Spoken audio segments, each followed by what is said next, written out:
so yake ni nan zana fake, abinda na yarda da shi ne alkawari kuma har abada ba a raba ni da shi. Inda so yake ni nan zana fake, abinda na yarda da shi ne alkawari kuma har abada wuce ba a raba ni da shi.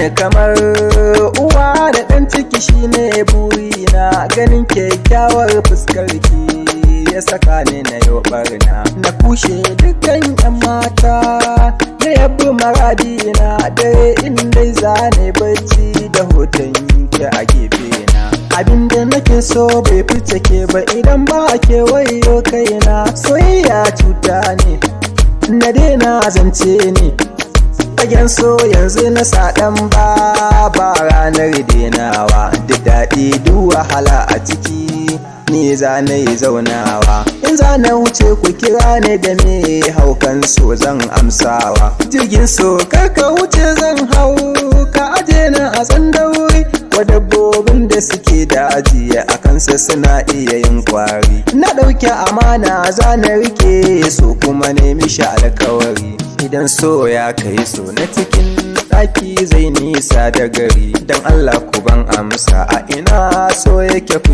na albishiri. So ya taɓa dabbobi da mutane bai kyala maraya ba, bijarin mutarka da ka shiga so ba ya ki saka ka uku ba.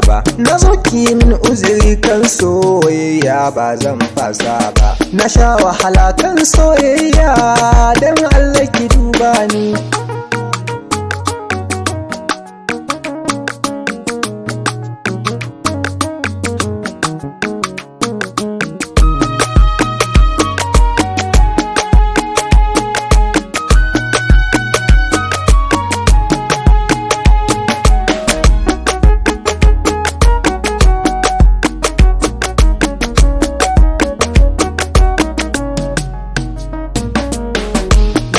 Soyayyar da nake mai tarbiyya na gano, na ɗauki kafa zan bi ta a garin su yana gefen kwatano. Komai ni zan yi a soyayya kuce mini yasa na sani, ko wutar soyayya za ta lafa gare ku masoya zan kuma. Ki so ne na soki, ki bi ni na biki, ki ba ni na baki, soya makanta idanuna yasa na ajiye karatuna, ya mai da man da dare rana, ya sanya cuta a kalbina.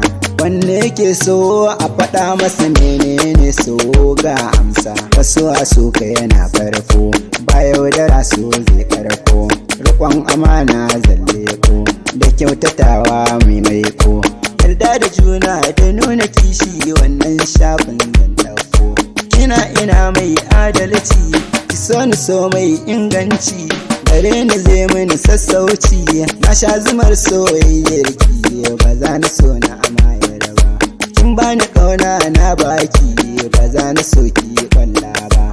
Ta bangaren soyayyar mu mutanen da Laila muke duba, sarauniya ta kyakkyawa ganin kiyaye ban kewa, kaunar ki ba a masaltawa.